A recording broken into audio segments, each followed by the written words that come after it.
नमस्कार बच्चों। Chapter number 9 force work energy.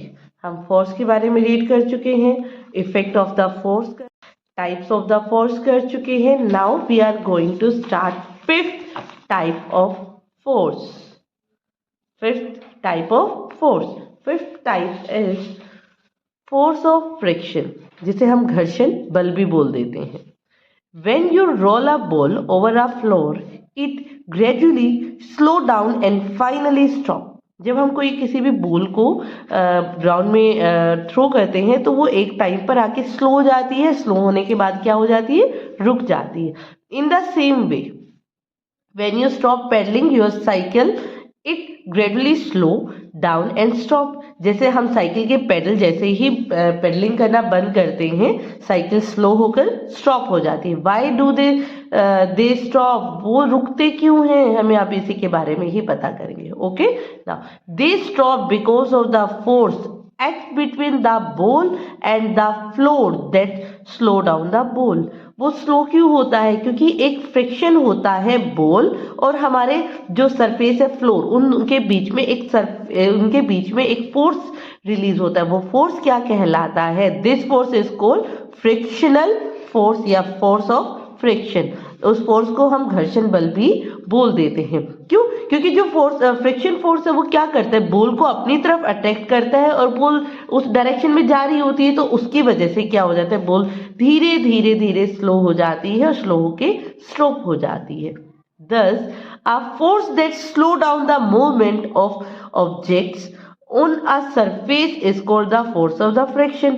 भाई किसी ऑब्जेक्ट की मूवमेंट को स्लो कर देना या स्टॉप कर देना ही क्या कहलाता है? फोर्स ऑफ फ्रिक्शन, मीन्स घर्षण बल ही कहलाता है। It is also called force of resistance. हम इसे और क्या भी बोल सकते हैं? फोर्स ऑफ रेजिस्टेंस भी बोल सकते हैं।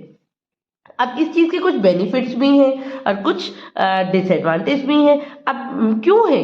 जब देखो, अब अगर हम बॉल पुश कर रहे हैं, एक टाइम पे है कि वो बॉल रुक जाती है, हम साइकिल को पेडल पुश कर रहे हैं, और एक टाइम पे जब हमने पेडलिंग करना बंद कर दिया तो धीरे धीरे स्लो होके हमारी साइकिल भी रुक जाती है। अब इसी चीज के कुछ एडवांटेज भी होंगी जिससे हमें कुछ मतलब फायदे भी होंगे और डिसएडवांटेज भी होंगे जिनसे हमें नुकसान भी होगा। Okay, now we are going to start advantage of the friction.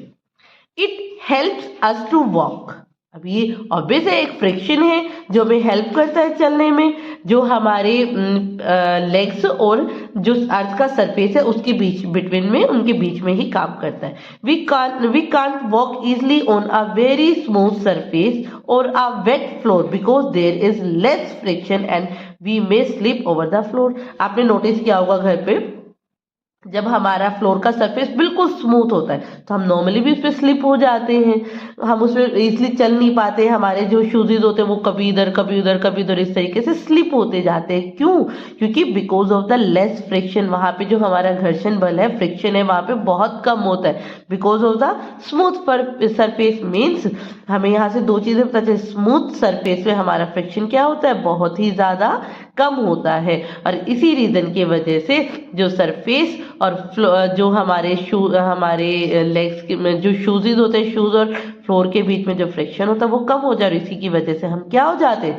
Slip over the floor, हम वहां पर फिसल जाते हैं। Okay, now second point is friction between the road and tyres of automobiles make their movement possible. अब tyres है automobile से जो ये बनाते हैं, इनके बीच में भी, रोड और टायर के बीच में भी एक फ्रिक्शन रिलीज होता है, वो उनको हेल्प करता है मूवमेंट को पॉसिबल करने में, फ्रिक्शन उनकी हेल्प करता है। Third is you are also to write with your pen because of the friction, like this pencil. मैं अब यहाँ पे कोई चीज यहाँ पे मेंशन कर रही हूँ बिकॉज ऑफ द फ्रिक्शन, इसी फ्रिक्शन की वजह से ही मैं यहाँ पे लिख पा रही हूँ, अदरवाइज मैं लिख नहीं पाती। क्यों? क्योंकि पेंसिल का ये नोक है और जो सरफेस है, ये पेपर का जो सरफेस है, उनके बीच में एक फ्रिक्शन रिलीज हो रहा है। You often see that you can't right easily on the oil paper. ये हमने देखा है, अगर हमारे पेपर पे ऑयल गिर जाता है या लग जाता है तो हम उस पर राइट डाउन नहीं कर पाते। क्यों? क्योंकि जो ऑयली सरफेस होगा वहां पे फ्रिक्शन क्या हो जाएगा? हमारा कम हो जाएगा। वहां पे हमारा फ्रिक्शन क्या हो जाएगा? कम हो जाएगा। Okay, third is friction also help to erase pencil marks from the paper by using a eraser. Means क्या कह रहा है, एक इरेजर को यूज करके जो हमने राइट डाउन किया होता है हम उसको इरेज कर सकते हैं लाइक दिस। क्यों? अब जो इरेजर के बीच में और इस पेपर के बीच में जो फ्रिक्शन रिलीज हो रहा है सिर्फ जस्ट बिकॉज ऑफ दिस, हम उसकी वजह से इसको प्रॉपरली इरेज कर पाते हैं। ओके ये तो थी उसकी एडवांटेज कि हमें बेनिफिट क्या है, कि अब बेनिफिट है देखो हम इरेज कर देते हैं, पेंसिल से हम लिख पाते हैं, एक स्मूथ सरफेस होता है, जैसे कि हमें पता चल जाता है स्मूथ और रफ सरफेस। जैसे कि स्मूथ सरफेस पे तो फ्रिक्शन कम होता है, बट एक रफ सरफेस पे फ्रिक्शन क्या होता है, ज्यादा होता है। अब रोड और टायर के बीच में भी एक फ्रिक्शन रिड्यूस होता है, जिसकी वजह से उनको मूवमेंट पॉसिबल हो पाती है। हर चीज की कुछ एडवांटेज है तो कुछ डिसएडवांटेज भी है। मीन्स उसका बेनिफिट जो नुकसान होता है वो भी है। कैसे है? इट स्लो डाउन और stop the motion of the vehicles. कोई भी व्हीकल्स जो चल रहे होते हैं उनकी जो स्पीड होती है उसको क्या करता है, स्लो कर देता है, स्टॉप भी कर देता है। Second is friction produce heat that often damages of the machines. अब जो फ्रिक्शन है, जो घर्षण है, किसी चीज एक हीट पैदा करता है, गर्मी पैदा करता है, जो मशीनों को एक टाइम पर आकर क्या कर देता है, डैमेज भी कर देता है। उस हीट की वजह से मशीन डैमेज हो जाती है। आपने देखा हो कई बार हम कोई मशीन यूज कर रहे होते हैं, वो गर्म हो जाती है, गर्म होने के बाद वो क्या हो जाती है, डैमेज हो जाती है ना, because of this friction. Okay that is why we use oil in the sewing machine and the cycles. इसीलिए हम सिलाई मशीन में और साइकिल्स में क्या साइकिल के जो पेडल्स होते हैं हम उसमें ऑयल यूज करते हैं ना।